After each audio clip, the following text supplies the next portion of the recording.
Dad, starting today, your entire pension will be transferred to my account, and you should find a dumpster to die in, said his daughter. I remained silent, but that night she heard a strange noise and looked out the window. What she saw made her fall silent forever. Before we continue, please subscribe to the channel and let us know where you are listening in the comments. The house looked smaller than I remembered. 3 years since I'd signed it over to Julia, and already the place felt like it belonged to someone else's memory. Her silver sedan sat in the driveway where I used to park my truck. Different curtains hung in the living room windows, geometric patterns instead of the florals my wife had chosen. I locked my car and walked up the path I'd laid brick by brick 20 years ago. Julia opened the door before I could knock. Dad, you're on time. Not a greeting, just an observation. She stepped aside without meeting my eyes. Traffic was light coming from Riverside, I said, following her inside. The furniture had changed. Modern pieces replaced the comfortable couch where we'd watched movies as a family. The walls were painted a cold gray. Only one thing remained from before, the family photo above the mantel. My wife's face smiled out from the frame, frozen in a moment when everything still made sense. Arnold sat at the dining table, phone in hand, thumbs moving across the screen. He didn't look up when I entered. Arnold, I said. He grunted, still didn't look up. Julia gestured toward a chair. Sit down, Dad. Dinner's almost ready. The meal was mechanical. Roasted chicken, vegetables, store-bought rolls. Julia served the plates with the efficiency of someone fulfilling an obligation. Arnold finally set his phone down, but spent the meal staring past me, jaw working on his food like he was chewing through something he resented. How's the apartment? Julia asked, cutting her chicken into precise squares. It's fine. Quiet. Still just the one bedroom? That's all I need. Arnold snorted. $800 a month for that shoebox. Ridiculous. I didn't respond. Took another bite. The chicken was dry. Julia refilled my water glass without asking if I wanted more. The silence stretched between us like something physical. I could hear the clock ticking in the kitchen, the scrape of Arnold's fork against his plate, the sound of my own breathing. After we finished, Julia stood and began clearing plates. I moved to help, but she waved me off. Stay seated, Dad. We need to talk. Something in her tone made my hands still on the table. Arnold leaned back in his chair, arms crossing over his chest. A smile played at the corner of his mouth. Not friendly, something else entirely. Julia returned from the kitchen with a folder. She set it on the table between us and sat down. Her fingers were steady as she opened it, pulled out several pages of official-looking documents. Dad, we need to discuss your financial situation. Her voice had gone flat, administrative. Your pension payments will be redirected to my account effective immediately. I've already processed the necessary paperwork. The words took a moment to land. When they did, I felt something shift in my chest. Not panic, not yet. Just a cold recognition that this dinner had never been about family. Julia, that's my pension. I earned it. I need it to live. What do you need it for? Arnold cut in, his voice sharp with contempt. You're not doing anything with your life anyway. We have actual expenses, real responsibilities. I looked at my daughter. $2,400 a month. That's my rent, my food, my utilities. That's what I survive on. Julia slid the paperwork across the table toward me. Forms with stamps and signatures. Authorization codes printed in neat rows. I have connections at social services, Dad. This is already done. The redirect starts next month. You can't just... This conversation is over. She folded her hands on top of the papers. The decision is made. Dad, find yourself a homeless shelter or a dumpster. Makes no difference to me anymore. I stared at her. The woman across from me had my daughter's face, my daughter's voice, but everything else had been carved away. Arnold's smirk widened. Neither of them looked away. I stood slowly, my chair scraping against the floor. My hands didn't shake. My voice didn't rise. I simply looked at Julia one long moment, long enough for her to understand I was seeing her clearly now, and then I turned toward the door. My hand found the doorknob. Behind me, I heard Arnold's low laugh, Julia's sharp intake of breath, like she'd expected me to fight, to plead, to break down. I didn't turn around, didn't give them that satisfaction. The door closed quietly behind me. The porch light switched off before I reached the sidewalk. I walked to my car through the darkness, cool evening air turning my breath to vapor. My hands fished in my pocket for keys, found them, unlocked the door. I sat behind the wheel for a moment, engine off, looking back at the house. All the lights were on inside. Through the window, I could see Julia and Arnold moving around, already forgetting I'd been there. I started the car and drove. The drive back to Riverside took 20 minutes. I didn't turn on the radio, didn't need the noise. My mind was working, sorting through what had just happened, arranging the pieces into something I could understand. Julia had stolen my pension, not asked, not negotiated. Stolen it, with paperwork and official stamps, and the kind of confidence that comes from thinking you've already won. I parked in my usual spot at the apartment complex, third row back, under the oak tree. The building was quiet this time of night. Most of my neighbors were elderly, early to bed. I took the stairs to the second floor, unlocked my door, stepped into the small space I'd called home for 3 years. 1 bedroom, kitchenette, bathroom. Living area, barely big enough for a couch and television. The walls were beige, generic, temporary. Nothing like the house I'd built from the ground up. The house where I'd raised Julia, where my wife had died. The house I'd signed over to Julia 3 years ago because she'd said she needed help. Because I'd believed family meant something. I didn't turn on many lights, just the lamp by the couch, the small one over the kitchen counter. I went to the bedroom closet, pushed aside hanging shirts, knelt down, and spun the combination on the safe built into the floor. Right 23, left 16, right 41.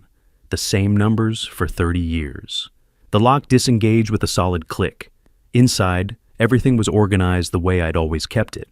Cash in one envelope, birth certificates and social security cards in another, insurance policies, my wife's jewelry, and a folder labeled in my own handwriting, 1847 Oak Ridge property documents.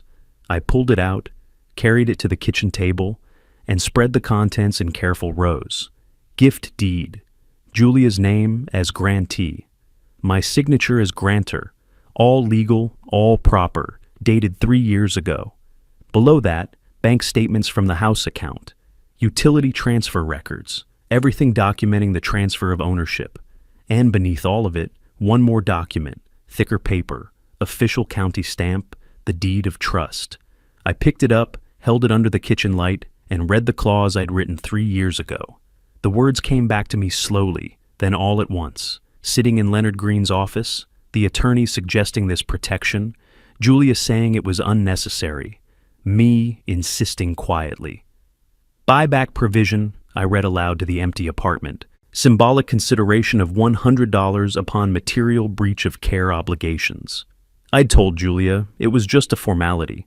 Standard procedure when transferring property within families. She'd signed it without reading carefully, eager to get the house, to have the asset in her name. She'd never known what that clause actually meant. I set the document down, looked at the clock on the microwave. 9:47. I had 48 hours, maybe less, before the bank processed Julia's authorization and locked me out of my own pension account. I needed to move faster than she expected. Coffee. I put on a pot, the familiar ritual steadying my hands, focusing my thoughts. While it brewed, I turned on my computer, the old desktop I'd kept from my property management days, and started searching. Texas property code, Travis County clerk procedures, expedited filing services, the cost of forcing a property sale, the timeline for eviction after reacquisition. The numbers started adding up on a legal pad, filing fees, attorney retainer, court costs if Julia contested, eviction service if she refused to leave. I had $15,000 in savings. It would be enough, barely. At midnight, I called a 24-hour legal information line. A woman answered, voice professional and detached. If a deed of trust includes a conditional buyback clause, and the condition is violated, what's the standard process for reacquisition in Travis County, Texas? She paused. I heard typing. You need to file with the county registrar, provide proof of breach, and execute the buyback transaction. Typically takes 3 to 5 business days for standard processing. What about expedited service? Available for an additional fee, can reduce processing to 24 hours, sometimes less. Thank you. I hung up, wrote down the information, checked it against what I'd found online. Everything aligned. The coffee was cold by 2 in the morning. I made another pot, drank it black, kept working. Browser tabs multiplied across my screen. Forms I'd need to file, documentation requirements, contact information for the county registrar's office, names of eviction services that could move quickly. By 4, I had a timeline written out in careful sequence. First, call Leonard Green at 8 when his office opened. Second, file the buyback deed at the county registrar with expedited processing. Third, arrange eviction service for the moment the deed recorded. Fourth, change my pension direct deposit before the bank processed Julia's authorization. Every step had to happen in order. Every piece had to fall exactly right. I sat back in my chair, rubbed my eyes. My body ached from sitting, from tension, from the weight of what I was about to do. But my mind was clear, sharper than it had been in years. This wasn't about the house. The house was just wood and brick, rooms and walls. This was about what Julia had said, how she'd looked at me when she said it. Find a dumpster, makes no difference. She'd forgotten something important. I'd spent 40 years in property management. I knew how to read contracts, how to find leverage, how to protect myself when someone tried to take what was mine. I'd built that protection into the deed 3 years ago, and Julia had never bothered to check. The window behind me began to lighten. Dawn coming, slow and gray. I checked the clock. 6:47. Too early to call Leonard yet. Offices didn't open until 8. I stood, stretched, felt my spine pop in 3 places. Went to the bathroom, turned on the shower, let the steam fill the small space. The hot water loosened muscles I'd forgotten were tight. When I stepped out, I looked at myself in the mirror. Same face I'd seen yesterday. Same gray hair, same lines around my eyes. But something had shifted behind them, something colder, more focused. I dressed in a clean shirt, khakis, the shoes I kept polished out of habit, made myself breakfast, eggs, toast, orange juice, ate slowly, methodically, like I was preparing for a long day. Because I was. At 7:45, I sat at the kitchen table with my phone in my hand and the timeline in front of me. I read through the steps again, checking each one, making sure I hadn't missed anything. At 8 exactly, I would call Leonard Green. I'd explain the situation in clear, unemotional terms. The gift deed, the deed of trust, the buyback clause Julia had violated. I'd ask him to meet me at 9, file the paperwork by 10, have the deed recorded by noon if we paid for expedited service. I rehearsed the conversation in my head. Every word mattered now. Every detail had to be precise. The clock on the microwave changed to 8:01. I dialed Leonard's number. Leonard answered on the second ring. "Morton Scott, is that really you?" His voice carried surprise and warmth. "Must be 3 years since we last talked." "4 years, Leonard. I need your help. Today. Can you meet me at your office in an hour?" The warmth dimmed, replaced by professional focus. "What's the situation?" "Property issue. I need to execute a buyback clause. I can pay cash." A pause. "How urgent are we talking?" "I need the deed recorded by end of business today." "That's..." He stopped. When he spoke again, his voice had shifted into the tone I remembered from our business days together, the one he used when time was money. "I can make that work. Come to the office at 9:30. Bring all your documentation." I hung up, grabbed my jacket, my wallet, the folder with the property documents. The bank opened at 8:30. I had time. The drive to my bank took 12 minutes. The parking lot was mostly empty, just a few early morning customers. Inside, the institutional smell of recycled air and carpet cleaner. I walked to a teller window, pulled out a withdrawal slip, and wrote, 15,000 gars. The teller, a young woman with careful makeup, looked at the amount and then at me. "Mr. Scott, that's your entire savings account balance. Are you sure you need it all in cash? We could arrange a wire transfer or cashier's check if..." "Cash! Hundreds, please!" She hesitated. "Sir, for your protection, I should mention that large cash withdrawals can sometimes indicate, 'I'm purchasing property. I need cash for the transaction. Please process the withdrawal.'" Her fingers moved across her keyboard. The printer behind her whirred. She counted out 150 bills by machine, then recounted them by hand, slipped them into a bank envelope, sealed it, handed it across the counter. "Thank you," I said.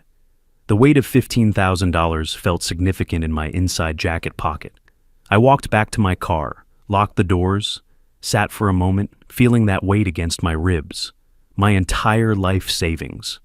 Everything I'd managed to keep after my wife's hospital bills, after the funeral, after 3 years of careful living on a pension that barely covered rent and food. I started the engine and drove toward downtown Austin. Leonard's office occupied the 3rd floor of an older building on 6th Street. I took the elevator up, stepped into a hallway with worn carpet and fluorescent lighting. The frosted glass door at the end still read, "Leonard Green, Attorney at Law," in gold letters that had started to peel at the edges. The receptionist looked up when I entered. Her eyes widened. "Mr. Scott, is that you?" "Hello, Patricia. Been a while. I'll tell Leonard you're here." She picked up her phone, pressed a button. "Mr. Green, Morton Scott is here for his 9:30. She listened, nodded, hung up. "Go right in." Leonard's office hadn't changed much. Same wood-paneled walls, same certificates and law degrees in matching frames, same enormous desk that had probably been expensive 30 years ago. Leonard stood from behind it, extended his hand.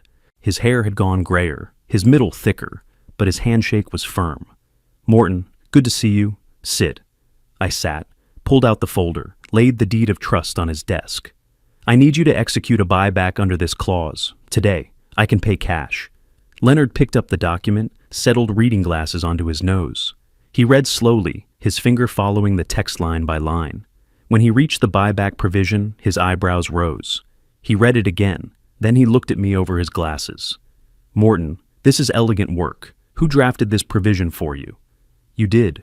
4 years ago, when I transferred the house to my daughter." His eyes went back to the document. "I remember now. You insisted on this protection clause. Your daughter didn't think it was necessary." He set the paper down. "This is airtight. Conditional buyback upon material breach of care obligations. The consideration is symbolic, $100. Did Julia know about this clause?" "She knew I gave her the house. She didn't read the fine print. Neither did her husband." Leonard leaned back in his chair. "What happened, Morton?" "They stole my pension, arranged to have the payments redirected to their account, told me to find a homeless shelter or a dumpster. They didn't care which." His expression hardened. "When?" "Last night." "You have proof of the breach?" I pulled out my phone, opened my voice memo app, played the recording I'd made. Julia's voice, clinical and cold. "Your pension payments will be redirected to my account effective immediately." Arnold's contemptuous addition, "What do you need it for? You're not doing anything with your life anyway." Julia's final words, "Find yourself a homeless shelter or a dumpster. Makes no difference to me anymore." I'd set my phone to record before entering the house. Old habit from business negotiations. Document everything. Leonard listened, his jaw tight. When it finished, he took off his glasses, rubbed his eyes. "That's your daughter saying those things?" "That was my daughter." He put his glasses back on. "All right, here's what we need to do. We file the buyback deed with Travis County immediately.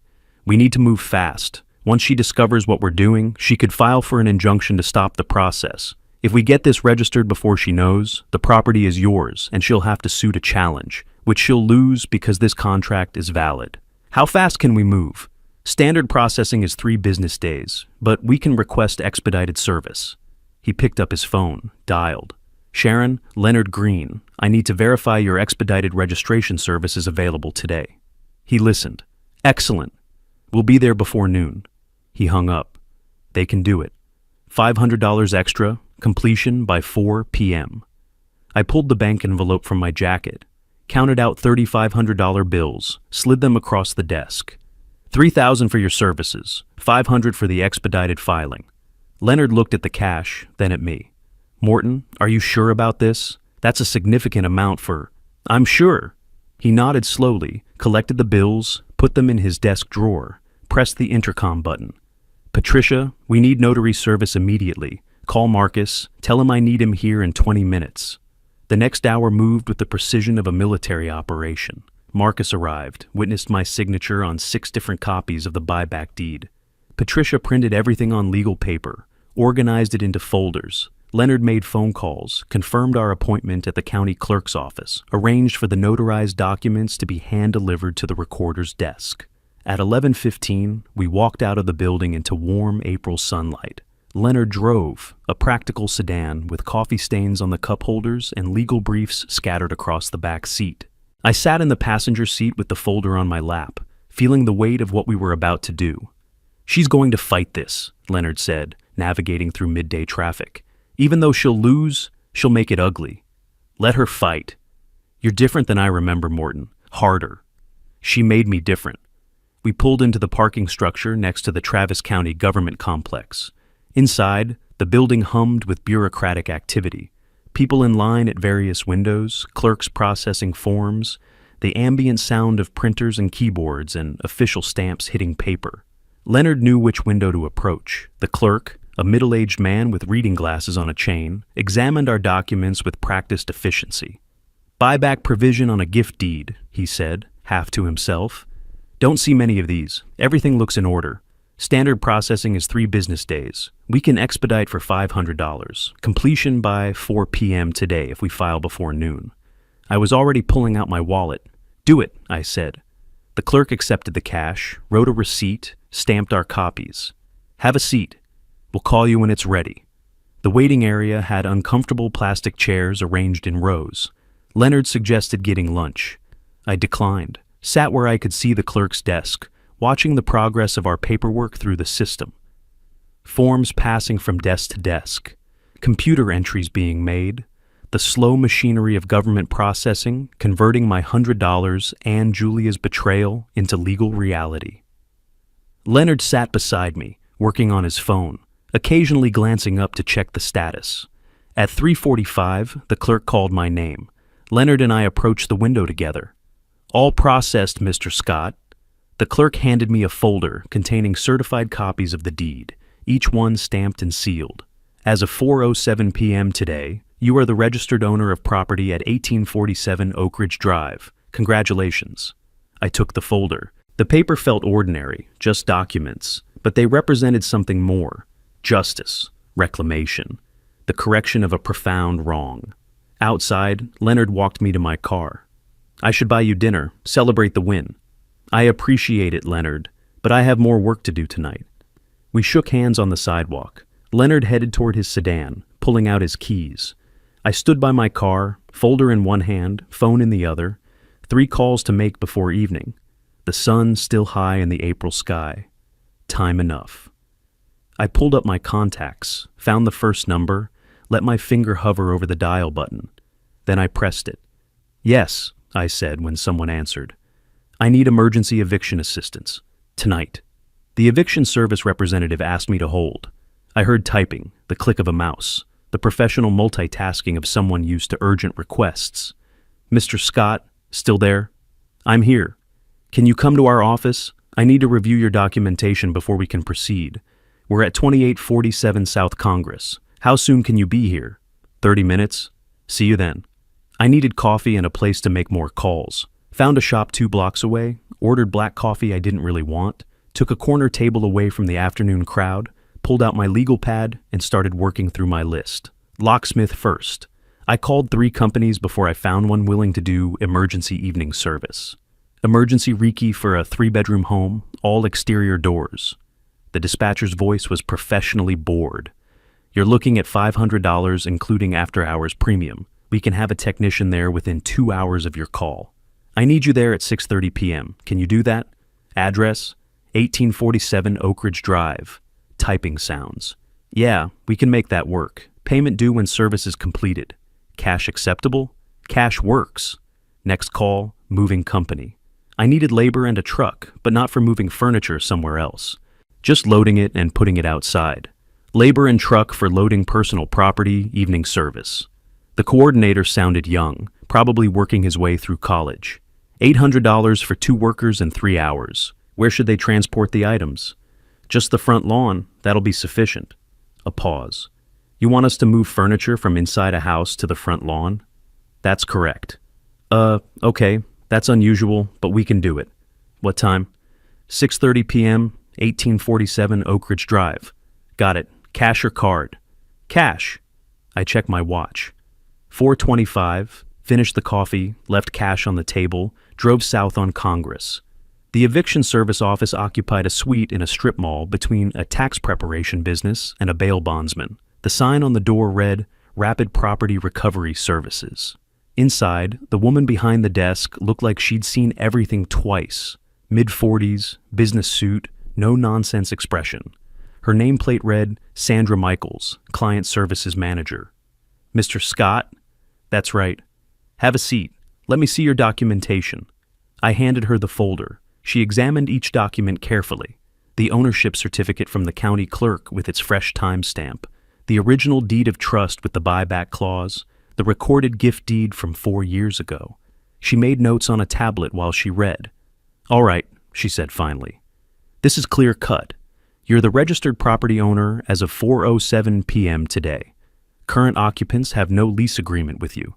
Under Texas Property Code, this qualifies for immediate eviction without notice. We can have deputies and our team there by 6:30 p.m. That works. They should be home from work by then. I want this done tonight. She pulled out a contract, filled in the relevant information, slid it across the desk.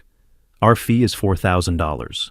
That includes coordination with the sheriff's department, 2 deputies on site for security, our recovery team to oversee the removal of occupants, and documentation of the entire process for legal purposes. I counted out $4,000 bills, laid them in neat stacks on her desk. Sandra didn't blink. Just collected the money, wrote a receipt, had me sign the contract. We'll meet you at the property at 6:30. Do not approach the occupants before we arrive. Let us handle everything. Understood. Back in my car, I called Leonard. How'd the eviction service meeting go? He asked. They'll be there at 6:30. I have locksmith and movers coming at the same time. Morton, are you sure about the timing? You could give them a few days to find somewhere to go. The reasonable suggestion hung in the air between us. Part of me understood it. Part of me remembered Leonard was a decent man who believed in proportional responses. But that part was smaller now, quieter. They gave me a dumpster, Leonard. They get the same courtesy they showed me. None. Silence on his end. Then, all right, call me if you need anything else. I drove toward Oak Ridge Drive, the street where I'd lived for 20 years, where I'd raised Julia, where my wife had died, where Julia now lived in the house I'd built, spending the money she'd stolen, sleeping in bedrooms she had no right to occupy. I found a diner 3 blocks from the house, parked where I had a clear view down the street. Went inside, took a booth by the window, ordered more coffee I wouldn't drink. The waitress, an older woman with kind eyes, asked if I wanted anything to eat. Just the coffee, thank you. Let me know if you change your mind, hun.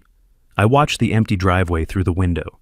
Julia and Arnold both worked regular hours. She at a marketing firm, he at some tech company. They'd be home by 6:15 at the latest. Probably tired from their day. Probably pleased with themselves for stealing my pension. Probably already planning how to spend money that didn't belong to them. My phone buzzed. Text from Sandra at the eviction service. Team en route, ETA 6:25. I checked the list on my legal pad one more time.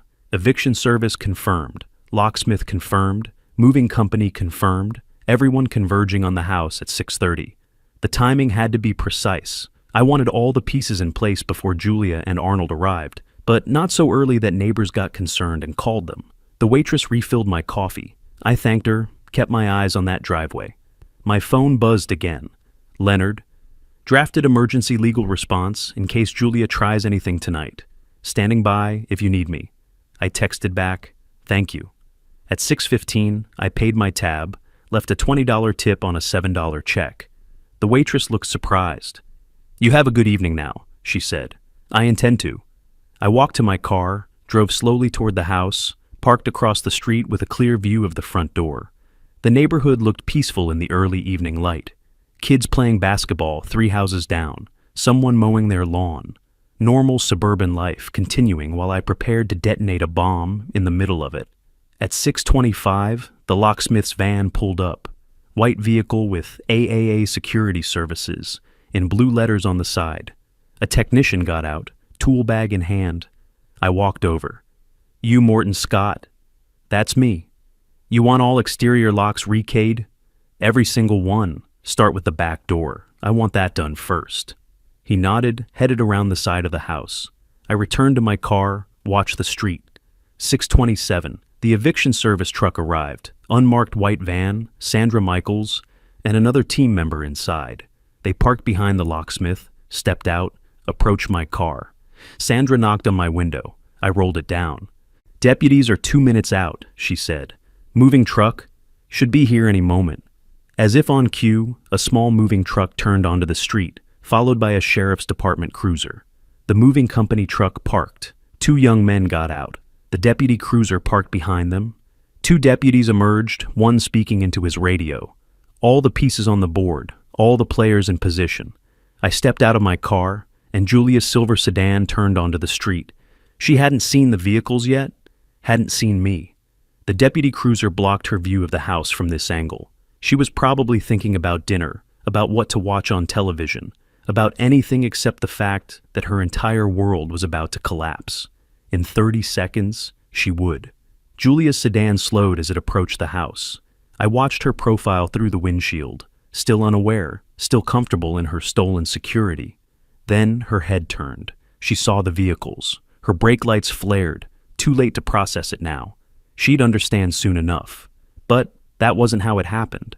The call had come 6 hours earlier, while I sat in the diner finalizing my afternoon logistics. My phone buzzed, Julia's name on the screen. I took a breath, accepted the call. "What have you done?" Her voice was shrill, panicked. Background noise suggested she was somewhere public. Her office, probably. Someone had contacted her. "Hello, Julia?" "Don't hello, Julia me. The bank called me. You emptied your account. $15,000. That was supposed to be ours. We have bills. We have debts. We were counting on that money." I kept my voice level, conversational. "That money was always mine, Julia. Every dollar I saved over 40 years of work. And the house is mine too." Silence, then laughter. Genuine, amused laughter. "The house? Dad, you gave us the house 3 years ago. Are you feeling okay? Maybe you need to see a doctor. You're not making sense." "I'm making perfect sense. You'll understand tonight." "Arnold's right." Her tone shifted from amused to dismissive. "You've become a confused old man. Don't call me again with this nonsense." The line went dead. I set my phone face down on the table, sat for a moment, letting her words settle. Senile fool, confused old man. The casual cruelty of someone who'd already written off her father as irrelevant. I signaled the waitress for my check. The afternoon moved with mechanical precision. Back to my apartment to collect the document folder one more time, verify everything was in order. Calls to Sandra at the eviction service, to the locksmith, to the moving company, confirming arrival times, coordinating positions, ensuring no delays. At 5:30, I drove across Austin toward Oak Ridge Drive. Traffic was heavy with people heading home from work. I took surface streets, avoiding the highway, keeping my speed exactly at the limit. No reason to rush. Everything was timed. I arrived at the house at 6, parked across the street where Julia would see my car immediately when she pulled in.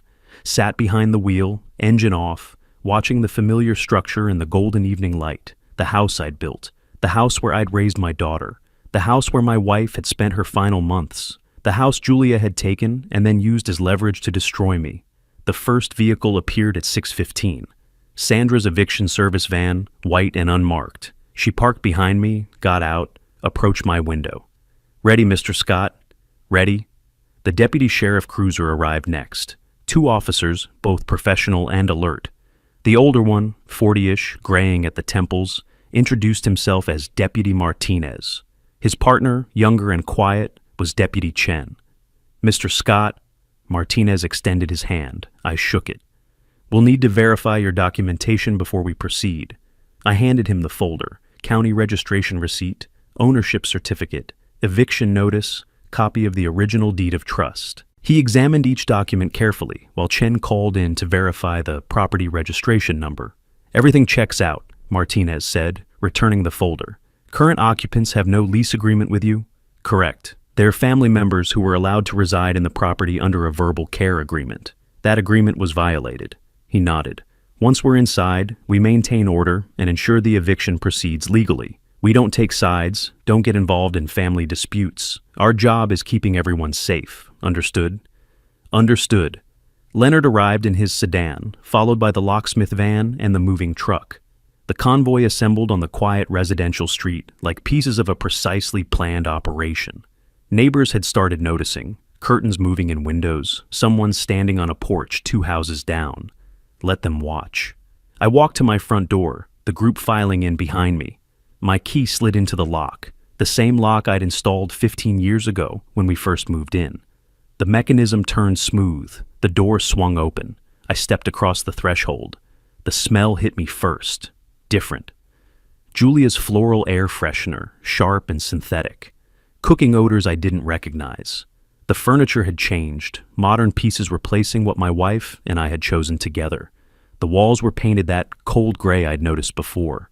But it was my house. Legally, officially mine. "Gentlemen," Leonard said to the workers, his voice carrying authority. "You'll be removing personal property belonging to Julia Scott Adams and Arnold Adams. Nothing belonging to Mr. Scott is to be touched. If you're uncertain about an item, ask first." The workers nodded, pulled on work gloves, headed upstairs. "Mr. Scott?" The locksmith held up his toolkit. "I'll start with the front door, work my way around. Should take about 90 minutes for all exterior locks." "Do it." Martinez and Chen positioned themselves, Chen outside on the porch, Martinez inside near the entrance. Their presence was solid, official, undeniable. I stood in the foyer, listening to drawers opening upstairs, footsteps moving through rooms, the sound of my house being reclaimed inch by inch. The locksmith knelt at the front door, his drill whirring as he removed the first cylinder. The old lock dropped into his bucket with a metallic clank. He fitted a new cylinder, tested it, handed me a fresh key. "One down," he said. The first moving workers descended the stairs, carrying armloads of clothing on hangers. Arnold's work shirts, Julia's dresses. They carried them out to the truck, returned for more. A lamp I recognized, one my wife had picked out at an estate sale. The workers handled it carefully, set it on the truck bed. More clothes, shoes in boxes. The flat-screen TV Julia and Arnold had mounted above the fireplace. Everything that was theirs, being extracted from what was mine. Leonard stood beside me, reviewing paperwork, occasionally directing workers towards specific rooms. The locksmith moved to the back door, his drill whirring again. Another cylinder out, another fresh key in my hand. The pile on the front lawn grew, furniture, boxes, bags of clothing. The workers arranged it with surprising care, not dumped, but stacked neatly near the gate. Professional courtesy, even in an eviction. The spring evening settled into dusk. Porch lights came on automatically. The streetlight at the corner flickered to life. Time moved forward with inevitable momentum. I checked my phone. 7:23. Julia and Arnold should arrive within the next 30 minutes, maybe sooner. Everything was proceeding exactly as planned. I walked to the front window, looked out at the street, the growing pile of belongings on the lawn, the official vehicles parked like sentries. They would come around the corner any minute now. When they did, their entire world would change in an instant. At 7:32, I heard an engine. Arnold's sedan appeared at the end of the street, approaching at normal speed, still unsuspecting. The car slowed as it neared the driveway. Even from inside, I could see Julia lean forward in the passenger seat, her head turning toward the house. The brake lights flared red. The car stopped abruptly, half in the driveway, half still in the street. Julia's door opened first. She stepped out slowly, her purse sliding off her shoulder, catching on her elbow. Her mouth opened, but no sound came out. Arnold emerged from the driver's side a second later. His door flung wide, his foot catching on the seatbelt as he lurched out. His finger came up, pointing at the nearest worker. "What the hell do you think you're doing?"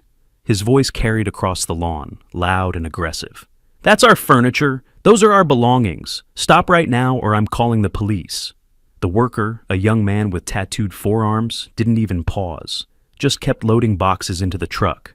"Sir, we're following the property owner's instructions. If you have questions, speak with the deputies." Arnold's head swiveled. His eyes found me standing by the entrance. "You!"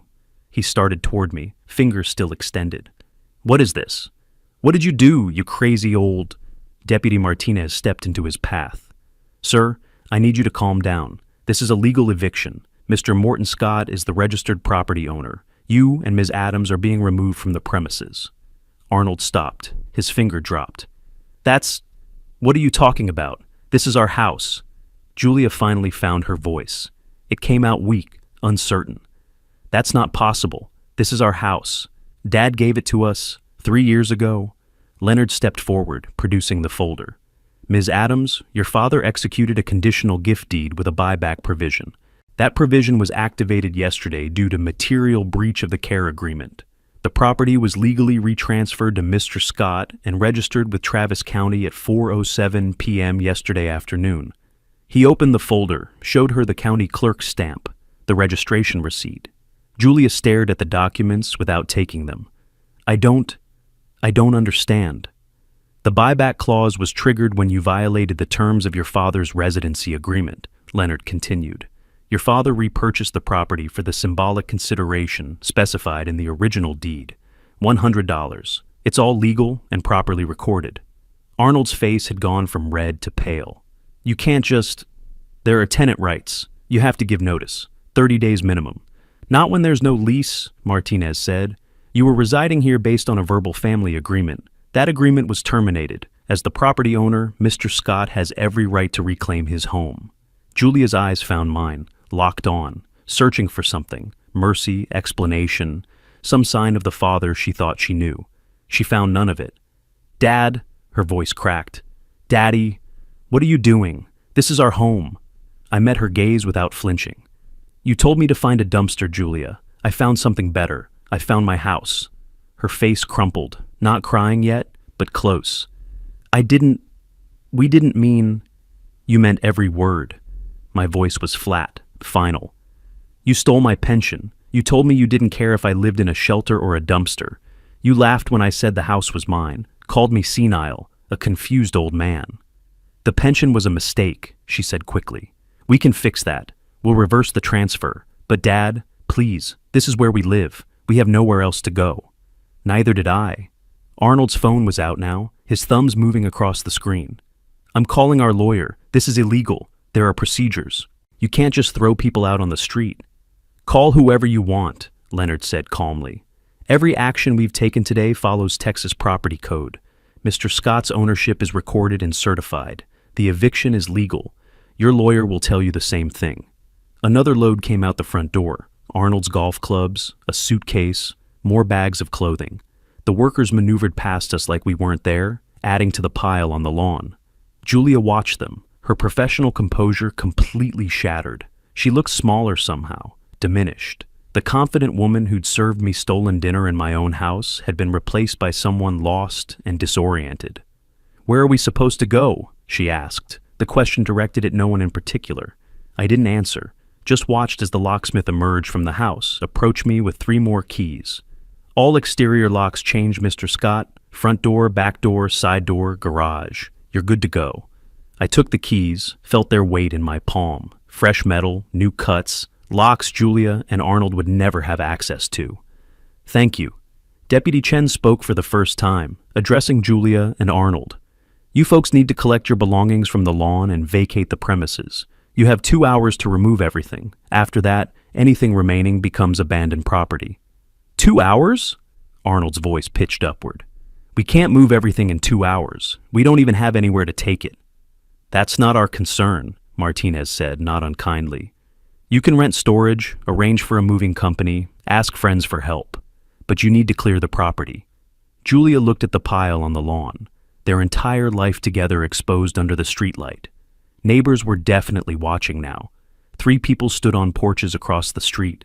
Someone was recording on their phone. The public humiliation of it. The complete reversal. This morning, they'd owned a house and had access to my pension. Tonight, they owned nothing but what sat on that lawn, and they had 2 hours to figure out where it would go. Arnold, Julia said quietly. Call your brother, see if he can help. Arnold's jaw clenched. Michael lives in San Antonio. He can't... Call him. He stepped away, phone pressed to his ear, voice urgent but too quiet to hear. Julia stood alone on the driveway, her eyes still on me. I'm sorry, she whispered. We made a mistake, a terrible mistake. But Dad, please, don't do this. I could have said many things, could have reminded her of her exact words from last night, could have detailed every cruel choice that led to this moment, could have explained that justice isn't kind, it's just. Instead, I said nothing, just held her gaze until she looked away. Leonard touched my shoulder. "Morton, we should let the deputies handle this. The work here is done." He was right. The locks were changed, the eviction was executed, my house was legally and physically mine again. I turned to Martinez. "I'll be inside. Call me if you need anything." "Will do, Mr. Scott." I walked past Julia, past Arnold still on his phone, past the pile of their belongings, and entered my house. My key in my new lock, the door closing behind me, the solid click of the deadbolt engaging. Inside, the workers were finishing up, checking rooms to make sure they'd removed everything that belonged to the former occupants. Leonard followed me in, closed the door, leaned against it. "That was harder than I expected," he said quietly. I looked at him. "For them, maybe." Outside, I heard Arnold's voice rising, arguing with whoever he'd called. Julia's softer responses, the deputies maintaining their professional distance. Arnold's thumb moved across his phone screen, calling someone. A lawyer, probably. Let him try. Every move I'd made was legal, documented, final. But they didn't know that yet. They were about to learn. Deputy Martinez stepped forward, positioning himself between the two groups. His partner Chen moved closer to Arnold, not threatening, just ready.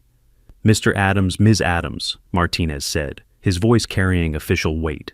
"I'm Deputy Martinez. The property at 1847 Oak Ridge Drive is legally owned by Morton Scott as of 4:07 p.m. on April 2nd, 2025, per Travis County records. You are currently residing here without a lease agreement or ownership rights. This constitutes trespassing. You are required to vacate immediately." Arnold's face flushed darker. "That's insane! This is our house! He gave it to us 3 years ago. We have the deed. The gift deed." He lunged toward me. 2 steps, his fist starting to curl. Chen's hand appeared on Arnold's chest. Firm pressure. Arnold stopped, forced back. His face registered shock, first at being physically restrained, then at his own powerlessness. "Sir, you need to stay back," Chen said quietly. Leonard stepped forward, unfolding a document from his folder. "Mr. Adams, the gift deed you reference was conditional." He held up the paper, pointed with his pen to a specific paragraph. "Here is the deed of trust, filed simultaneously with the gift deed, Section 4, Paragraph 2. He read aloud, "Grantor reserves the right to reacquire the property for the sum of $100 upon material breach of the care and support agreement. That breach occurred. Mr. Scott exercised his legal right." "There was no written agreement," Arnold's voice pitched higher. "You can't enforce something that wasn't written down. Texas law recognizes verbal agreements, particularly in family arrangements." Leonard's tone remained conversational, almost friendly. "The breach is documented through your wife's unauthorized redirection of Mr. Scott's pension and your verbal statements demanding he vacate. Multiple witnesses can attest to the care agreement's terms." Julia had been silent through this exchange, her eyes moving from Leonard's document to me and back again. I watched understanding dawn on her face, slowly, then all at once. Her hand reached out, steadied herself against the car door. "Dad," her voice came out thin, uncertain. "Daddy, what did you do? This can't be happening." I met her eyes, held her gaze, spoke for the first time since arriving at the house. "I did what you suggested, Julia. You told me to find a dumpster or a shelter. I found something better. I found my house, the one I built, the one I paid for, the one you tried to steal." Her face crumpled, not crying yet, but close. Fear flickered in her eyes, genuine fear, different from the shock and anger of moments before. She was beginning to calculate consequences: loss of home, financial exposure, her pension fraud. "But you gave us—" She couldn't finish the sentence. "I gave you a conditional gift," I said. "You violated the conditions. The contract was clear. You just didn't bother to read it." Arnold opened his mouth, probably to launch into another protest, another threat, another useless attempt to intimidate or manipulate. Leonard raised his hand. "Mr. Adams, I strongly suggest you focus on collecting your belongings and finding somewhere to stay tonight. Any legal challenge you attempt will fail, and pursuing one will only waste money you apparently don't have." Julia turned to Arnold, whispered something I couldn't hear. He shook his head violently. She whispered again, more urgently, her hand gripping his arm. He pulled away, but she didn't let go. Whispered a third time.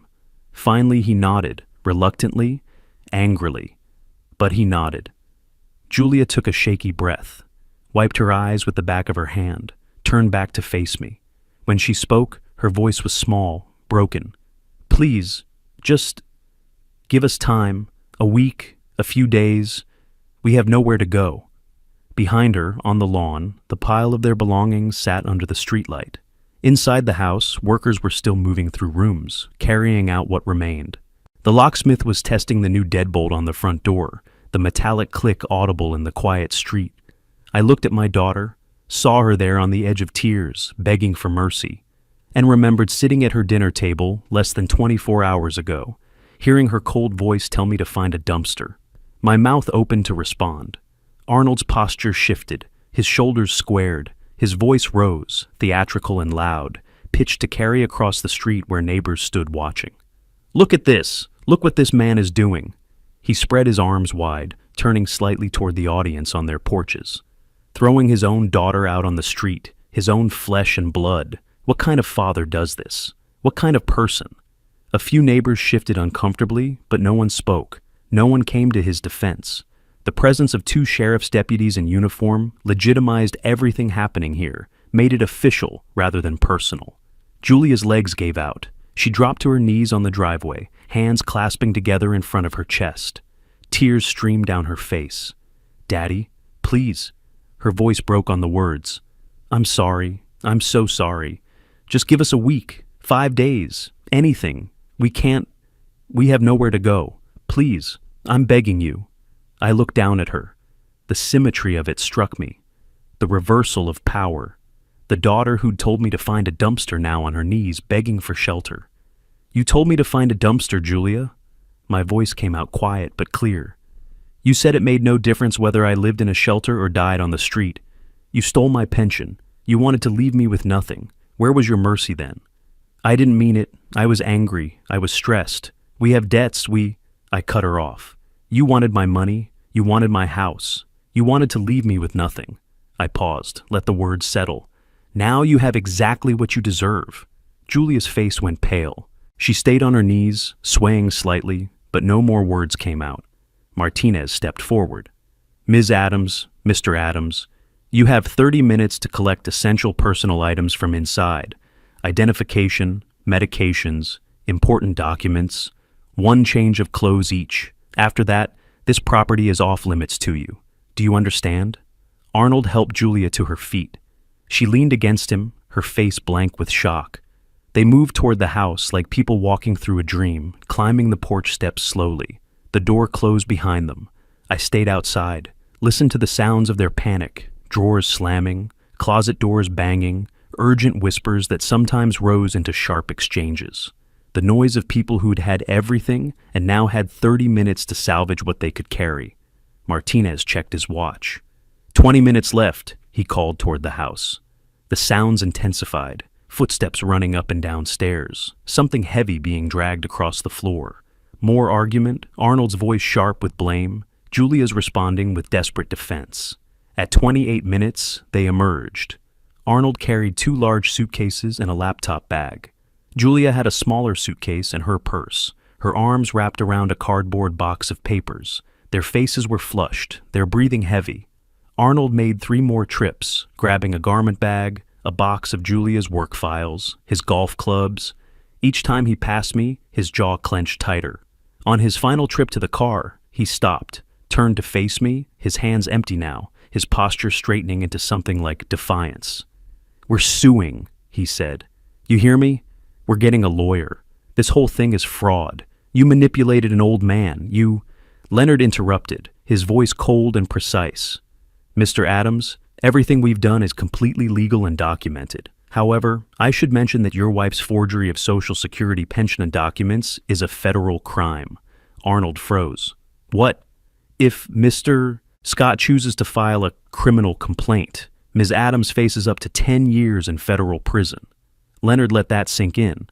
"I'd strongly advise you to accept this situation quietly and move on. She didn't forge anything. She used her position at a law firm to access restricted databases and create fraudulent redirect orders without Mr. Scott's knowledge or consent. That's forgery and fraud." Leonard's expression didn't change. I suggest you focus on finding housing rather than threatening litigation." The color drained from Arnold's face. He looked at Julia, who stood frozen by the passenger door, the box of papers still in her arms. "Get in the car," he said quietly. She didn't move, just stared at me, searching my face for something. Forgiveness, compassion, recognition of the father she thought I was. She found none of it. Arnold called her name, sharper this time. "Julia, get in the car." She loaded the box into the back seat, climbed into the passenger side, sat with her hands in her lap, her face turned toward the window, but her eyes on the house. Arnold walked around to the driver's side, opened the door, paused, looked back at the pile of belongings still on the lawn, most of their furniture, boxes of clothes, kitchen items, everything they couldn't fit in the car. "What about the rest?" he asked Martinez. "You have until midnight to arrange for storage or removal. After that, it becomes abandoned property." Arnold got in the car, started the engine. The headlights came on, illuminating the pile on the lawn, the house beyond. Julia turned her head, looked directly at me one last time through the window. Her lips moved. I couldn't hear the words, but they might have been, "I'm sorry," or maybe just "goodbye." Arnold put the car in reverse, backed out of the driveway with jerky, angry movements. The car straightened, shifted into drive, rolled forward down the street. I watched until the taillights disappeared around the corner. The street fell quiet. The neighbors began retreating into their houses, the show over. Martinez and Chen walked to their cruiser, started packing up their equipment. Leonard touched my shoulder briefly, said nothing. I turned and looked at my house, standing solid and real in the evening light. The workers had finished. The locks were changed. Everything that was mine had been returned to me. The deputies finished their paperwork, closed their notebooks, returned to their cruiser. Martinez nodded to me as he passed. "Have a good evening, Mr. Scott." "Thank you, Deputy." Their taillights joined the fading red of Julia's car, both disappearing in different directions into the Austin evening. The locksmith packed his tools, tested each lock one final time. He approached me with 4 keys on a new ring, the metal bright and unscratched. "Best locks on the market, Mr. Scott. New keys, new cylinders. No one gets in without your permission. You're secure." I took the keys, felt their weight. "Thank you. What do I owe you?" $500 like we discussed. I counted out the bills from my wallet, handed them over. He counted them once, nodded, shook my hand. "Pleasure doing business with you." The moving company workers were already in their truck, engine idling. I walked over, paid them their $800. They drove off without ceremony, just another job completed. Sandra from the eviction service approached last. "Everything went smoothly, Mr. Scott. Your paperwork is all in order. If Ms. Adams attempts to return or causes any trouble, call the police and reference case number E2547. It's all documented." I handed her the remaining cash, $4,000 that represented the most expensive but necessary part of this entire operation. She tucked it into her professional folder, extended her hand. "Good luck to you." "Thank you for your help." Her van pulled away, leaving just Leonard's sedan at the curb and my car across the street. The pile of Julia and Arnold's belongings still sat on the lawn, illuminated by the streetlight. Their problem now, not mine. They had until midnight to arrange storage or removal. Leonard gathered his documents, organized them into his briefcase with practiced efficiency. He turned to me, genuine respect in his expression. "Good work, Morton. Clean, legal, decisive. Everything a property reclamation should be." He handed me his card. "If you need anything else, you have my number." "Thank you, Leonard. I couldn't have done this without you. What do I owe you for today?" We settled on $3,000 for the transaction. Today's supervision is included. You've paid enough. We shook hands. He walked to his car, started the engine, gave a small wave. Then he was gone too.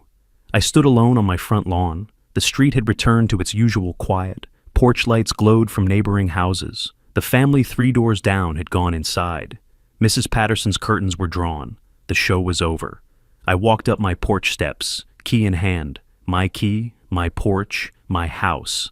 The lock turned smooth. The door swung open. I stepped across the threshold and closed the door behind me. The quiet was profound. Not the oppressive silence of an empty house, but the peaceful stillness of a space reclaimed. I walked through the rooms slowly, a methodical tour of restoration. The living room. My leather armchair still sat by the window where it had always been. Julia hadn't had time to move it, or maybe she'd kept it because it was comfortable. The bookshelf I'd built stood against the wall, though most of the books were gone. Small losses, easily replaced. The kitchen, fewer dishes in the cabinets. My good pots and pans still hung from their hooks. The counter I'd installed 30 years ago, still solid. I ran my hand across the surface, feeling the familiar grain of the wood. Upstairs, the master bedroom. Empty closet, doors standing open. The bed frame was mine, the one I'd shared with my wife. Julia and Arnold had used their own mattress, and they'd taken it. I'd need to buy a new one, tomorrow's task. The guest room, completely bare. They'd used it as an office. Nothing of mine had ever been in here. The bathroom, their toiletries gone, leaving just the fixtures. I'd need towels, soap, shampoo, a shopping list forming in my head. I descended the stairs, each step creaking in the pattern I remembered. The house settling around me with familiar sounds, the refrigerator humming in the kitchen, the heating system clicking on, the frame shifting slightly as the evening cooled. I returned to the living room, lowered myself into my armchair. The leather was cool against my hands, the contours perfectly shaped to my body from decades of use. From here, I could see through the window to the street beyond. The streetlight cast familiar shadows across the floor. I should have felt exhausted. 2 days of planning, executing, confronting. 2 days of spending my life savings and dismantling my daughter's life. 2 days of cold focus and colder justice. Instead, I felt alert, clear, settled. There was more to do tomorrow. Administrative work, protecting my pension permanently, making sure Julia faced appropriate consequences for her fraud. But tonight, I allowed myself this moment, my house, my chair, my peace. I rose slowly, joints protesting slightly, 68 years making themselves known. Walked to the kitchen, poured water from the tap. The simple act of using my own kitchen in my own home.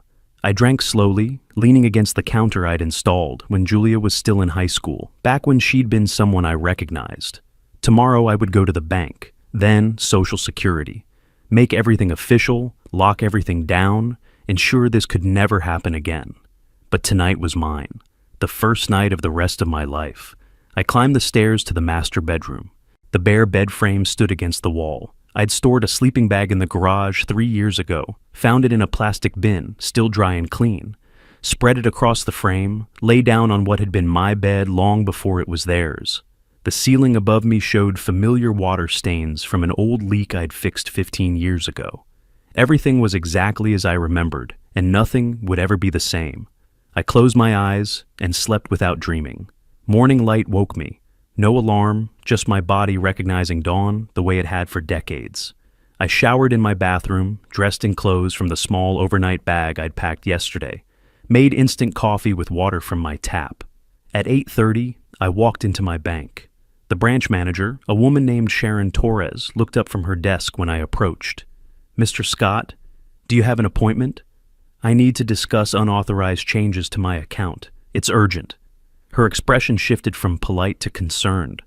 "Of course. Please, sit down." I laid out the timeline. Julia's announcement at dinner, the unauthorized transfer order, the dates, amounts, authorization codes she'd fabricated. My voice stayed calm, factual, letting the evidence speak. Sharon's face changed as she reviewed the documentation on her computer. "Mr. Scott, I'm seeing multiple irregularities here. These transfer authorizations. There's no record of you signing them in person or providing verbal authorization. This is highly irregular. My daughter works as a legal assistant. She has access to official forms and notary stamps. She created these documents without my knowledge or consent." Her fingers froze on the keyboard. "That's fraud, Mr. Scott. We take this very seriously." She picked up her phone, pressed a number. "Jim, I need you in my office immediately. We have a fraud situation." 30 minutes later, my pension was redirected back to my original account. All additional authorized users removed, transfer permissions revoked. My name only, my control only. "You'll need to file a police report," Sharon said, handing me a reference number for the bank's fraud investigation. "This will be referred to law enforcement." "I understand, thank you." From the bank, I drove to Leonard's office. He was waiting, documents prepared. Together, we went to the Social Security office downtown, a government building with fluorescent lighting and worn carpet and people waiting in plastic chairs. The investigator, a man named Chen, reviewed my case in a windowless cubicle. His computer screen reflected in his glasses as he scrolled through access logs. "Mr. Scott, I'm seeing multiple unauthorized accesses to your file from an account registered to Julia Adams, employee number 4782 at Brennan and Associates Legal. She modified your direct deposit information without proper authorization codes." He looked up at me. "This is a federal violation." Leonard leaned forward. "My client wants his benefits restored to proper routing. He's not interested in pressing criminal charges at this time, but he wants assurance this can't happen again." Chen nodded slowly. "Understood. We'll be terminating Ms. Adams' database access immediately and referring her case to our internal review board. Her employment will likely be terminated." He typed something, clicked his mouse. "Mr. Scott, your account is now secure. Your benefits will resume normal direct deposit to your personal account within 1 business cycle." We shook hands. Leonard drove me home. "That's it, Morton. You're protected now. Everything's locked down." "Thank you, Leonard, for everything. You did the hard part. I just filed the paperwork." The week that followed passed in a blur of ordinary tasks. I bought a mattress, had it delivered, stocked my refrigerator, mowed the lawn, unpacked boxes of my belongings I'd kept in storage, books, photos, the small accumulations of a lifetime. On the 8th day, I was walking back from checking my mailbox when Mrs. Patterson from 2 doors down intercepted me on the sidewalk. "Morton, have you heard?" Her voice carried that particular tone of someone with gossip to share. "Your daughter and that husband of hers moved to one of those cheap complexes on Riverside Drive. Someone saw Arnold working at the warehouse on 5th Street, loading trucks. Such a shame. Family troubles are always hard." I absorbed the information without reaction. "Thank you for letting me know, Eleanor. Will you be reaching out to her, to reconcile?" "No." She blinked, surprised by the finality. "Well, if you need anything, you know where to find me." I continued to my house, went inside, closed the door on her curiosity and her concern. That evening, I sat on my front porch with coffee, watching the neighborhood wake up to another day. Kids waiting for the school bus at the corner, neighbors leaving for work, the mockingbird that nested in the oak tree singing its territorial song. 68 years old. I'd spent 40 of them building something, a business, a home, a life, almost lost it all in a single conversation. But I didn't. Because I'd planned ahead, because I'd stayed sharp, because I'd remembered that mercy without wisdom is just weakness waiting to be exploited. I thought about Julia occasionally, not with anger anymore, but with a sort of distant sadness for what could have been if she'd chosen differently. But mostly I didn't think about her at all. She made her choice. I made mine. The difference was, I planned for consequences. She didn't. A mockingbird landed on my mailbox. I watched it preen, then launch itself toward the oak tree. The morning air was cool but warming, typical April in Austin. My street, my house, my life. 68 years old, 40 years building a life, 3 days reclaiming it, the rest of my days living it on my own terms. I smiled, just slightly, just for myself. Justice doesn't always come with trumpets and fanfare. Sometimes it comes with coffee on your own porch, in your own house, in the quiet morning light. Sometimes justice is simply being exactly where you deserve to be. I finished my coffee, stood, stretched. My knees protested slightly, but they always did in the morning. I went inside to start my day. My house, my life, my terms. That was enough. That was everything. If you like this story, please like this video, subscribe to the channel, and share your impressions of this story in the comments. To listen to the next story, click on the box on the left. Thank you for watching,